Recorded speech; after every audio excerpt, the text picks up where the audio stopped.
দিদি তো এই পর্যন্ত মুসলিমদের শুধু নাম ভাঙিয়ে ভাঙিয়ে খেয়েছে, এর মতো ভ্রষ্টাচার আর কেউ। হ্যালো বন্ধুরা, আপনারা সবাই কেমন আছেন? আশা করি ভালো আছেন। আমিও ভালো আছি তোমাদের আশীর্বাদে। তাই তো চলে এসেছি নতুন একটা ফাটাফাটি ভিডিও নিয়ে। আজকের ভিডিওর টপিকটা কি, টাইটেল আর থাম্বনেল দেখে নিশ্চয়ই তোমরা বুঝতে পেরেছো। তাই বেশি পিয়াজি আর পঞ্চায়েতি না করে ভিডিওটা করে যাক স্টার্ট। আমি তো কিছুই বলিনি, বলবে তো আমাদের পিসি। পিসিকে ভয় দেখালে সাধারণ মানুষ বা আমাদের মোদি বাবু পিসি কি কি করতে পারে সেটাই বলবে। পিসি, তোমাকে যদি কেউ ভয় দেখায় বা কেউ চমকায় ধমকায় তাহলে তুমি কি কি করতে পারো? আপনাদের সবসময় বলি, আমাকে কেউ ভয় দেখালে না আমি তাকে চমকাই, আমায় চমকালে আমি গর্জাই, আমায় গর্জালে আমি বর্ষাই, আর আমি আমাকে কেউ বর্ষালে আমি উতরাই। कौन है ये लोग? কি ও বাবা গো, তুমি জানো না এটাকে? এটা তো আমাদের পিসি, আমাদের দেশের মুখ্যমন্ত্রী, মাননীয় মুখ্যমন্ত্রী মমতা ব্যানার্জি। পিসি তোমাকেই চিনতে পারছে না, তুমি কে একটু বলে দাও তো চট করে। আমরা গাধাগুলো। বাল বাল বাল क्या बोला तूने? এত সুন্দর করে শুদ্ধ বাংলা ভাষাটা বললো, তুমি বুঝতে পারোনি? পিসি তুমি আর একবার বলো তো বাংলা শুদ্ধ ভাষাটা। बाल बाल बाल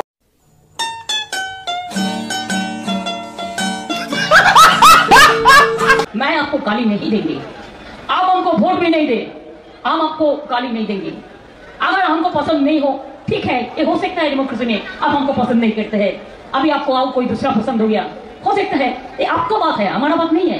हमारा बात तो रहेगा ही कि आप 1 नंबर बोताम पे सुदीप बंदोपाध्याय को वोट दो। बोले खाते खाते इतना खाया कि आप देश को भी बेच दिया। सुना गो আমার খুব কষ্ট যে বলো।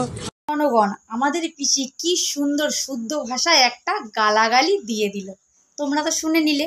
এবার ভাইরাল সুচিত্রাদি তোমাকে বলছি, পিসি যখন গাল দিতে পারে তাহলে আমরাও একটু আধটু গালাগালি দিতে পারি, তাই তো?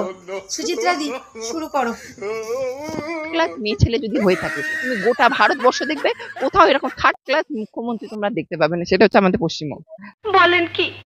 কারণ কখন উনি বেগম সেজে নামাজ পড়তে যাচ্ছে, কখন মন্দিরে গিয়ে একেবারে বেলুর মঠে চলে যাচ্ছে, কখন এতে চলে যাচ্ছে, উনি সব বোঝ। আমি বলেছি না, উনি অ্যাকচুয়ালি যেটাতে ওনার মেন ব্যাপার হচ্ছে এই অভয়ের কেস ডাইভার্টেড করার জন্য এইসব কীর্তিগুলো করতে। কারণ মুখ্যমন্ত্রী বুঝে গেছে যদি ঠিক করে ইনভেস্টিগেশন হয়, এখন যদি পাবলিক আগে আমার নামটা আগে আসবে। কি বলে তো পিসি কি বলছে তুমি বুঝতে পারছো না? এই যে তুমি মুসলমানদের ভোট নিয়ে এত লাপালাপি ঝাপাঝাপি করছো না, ওদিকে তো দিল্লিতে মুসলমানরা আমাদের মোদিজিকে ঢেলে ভোট দিয়েছে। এবারে আমাদের কলকাতায় কি হবে সেটা তো আমিও জানি না, কিন্তু তুমি জানো। কিন্তু এই কাকুটা কি বলছে, তিনি তো মুসলমান, তিনি বলছে তোমাকে নাকি আর ভোট দেবে না। একটু দেখো তো পিসি কি বলছে। দিদি তো এই পর্যন্ত মুসলিমদের শুধু নাম ভাঙিয়ে ভাঙিয়ে খেয়েছে, এর মতো ভ্রষ্টাচার আর কেউ নেই। নাম কাকা? গোলাম কুদ্দুস তরফদার। কোথায় বাড়ি? বয়রাগাছি 59 নম্বর বুথ। কোন কোন জায়গা সেটা? হাবড়া না? হাবড়া 4 নম্বর মন্ডল, পৃথিবা। একেবারে। আজকে কাকে দেখতে এসেছিলেন? আমি দেখতে আসিনি তো আমার লোকজন নিয়ে আমি এখানে যে মোদির যে প্রকল্প সবকা সাথ সবকা বিকাশ, তার এই প্রকল্প দেখে মাইনরিটিরা ঝুঁকে যেতে বাধ্য। দিদি তো এই পর্যন্ত মুসলিমদের শুধু নাম ভাঙিয়ে ভাঙিয়ে খেয়েছে, এর মতো ভ্রষ্টাচার আর কেউ নেই। শিক্ষাটা বরবাদ করে দিয়েছে। শিক্ষা না থাকলে দেশ চলবে? সাদা খাতা জমা, আমার 5-এর অঙ্ক করতে পারে না আমার স্কুলে মাস্টাররা, কি মাস্টার দিয়েছে? এরই জন্য, এই দুর্নীতির জন্য চেঞ্জ হয়েছে। একেবারেই বারবার তৃণমূলের তরফ থেকে তো বিজেপিকে সাম্প্রদায়িক দল বা হিন্দুত্ববাদী দল দাগিয়ে দেওয়া হয়। এটা এই বিভাজন দিদি সৃষ্টি করেছে। একেবারে একেবারেই মাইনরিটিরা ঝুঁকে গেছে দিদিকে। আমরা সিপিএমকে দেখেছি, আমরা কংগ্রেসকে দেখেছি, কংগ্রেস দাঙ্গাবাজ করেছে। 669টা ছোট বড় দাঙ্গা হয়েছে এই ইন্ডিয়ায়। 66 বছর কংগ্রেস থাকলো, 66 বছরের মধ্যে সব মুসলমানের উপরে অত্যাচার। সিএ বা এনআরসি নিয়ে সবচেয়ে বেশি বলা হচ্ছে যে জেলে ঢোকানো হবে, বা আসামে যদি এনআরসি হচ্ছে সেখানেও নাকি বাঙালি যারা হিন্দু রয়েছে বা তাদেরকে জেলে ঢোকানো হয়। তো এই এনআরসি বা সিএ যে ইস্যু, তাতে কি মুসলিম ভোটাররা তারা কি ভাবছে? সিএ হওয়ার খুব প্রয়োজন, সিএ হওয়ার খুবই প্রয়োজন।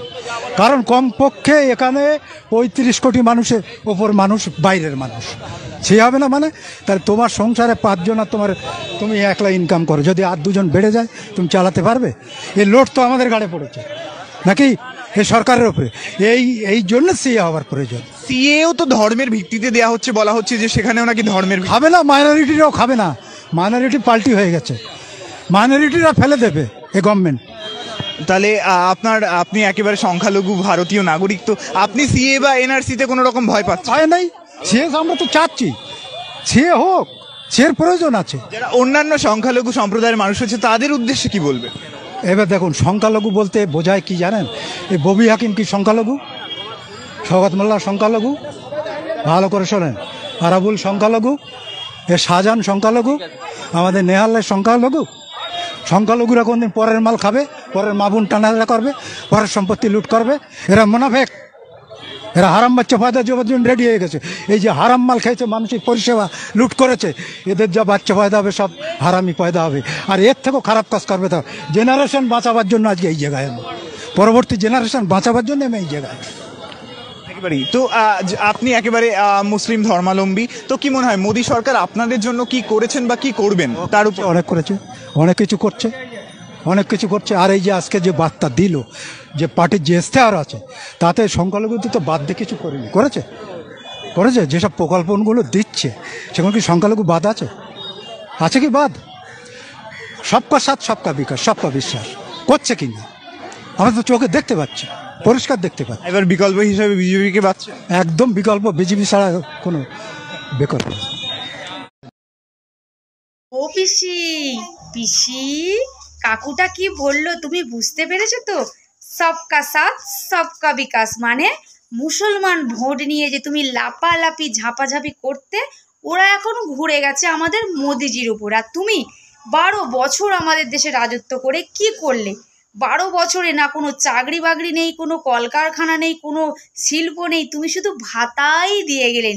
আবার কি 60 বছর হয়ে গেলে তুমি বিধবা ভাতা দেবেই, মানে তুমি ধরে নিয়েছো যে 60 বছর হয়ে গেলে মেয়েরা বিধবা হবেই।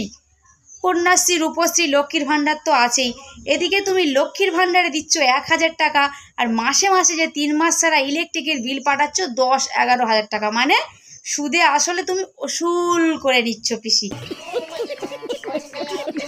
তাই জন্যই তো সবাই সবকা সাথ সবকা বিকাশ মানে ঘুরে যাচ্ছে পিসি।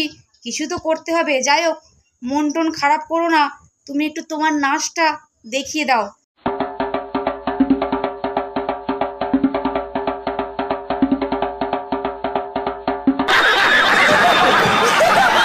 আমি আপনাদের সবসময় বলি, আমাকে কেউ ভয় দেখালে না আমি তাকে চমকাই, আমায় চমকালে আমি গর্জাই, আমায় গর্জালে আমি বর্ষাই, আর আমি আমাকে কেউ বর্ষালে আমি উতরাই। कौन है ये लोग? আমরা গাধাগুলো। बाल बाल बाल क्या बोला तूने? मैं आपको गाली नहीं देंगे, आप हमको वोट भी नहीं दे, हम आपको गाली नहीं देंगे। अगर हमको पसंद नहीं हो ठीक है, ये हो सकता है डेमोक्रेसी में आप हमको पसंद नहीं करते हैं, अभी आपको आओ कोई दूसरा पसंद हो गया, हो सकता है, ये आपका बात है, हमारा बात नहीं है। हमारा बात तो रहेगा ही कि आप 1 नंबर गोदाम पे सुदीप बंदोपाध्याय को वोट दो। बड़े खाते खाते इतना खाया कि आप देश को भी बेच दिया।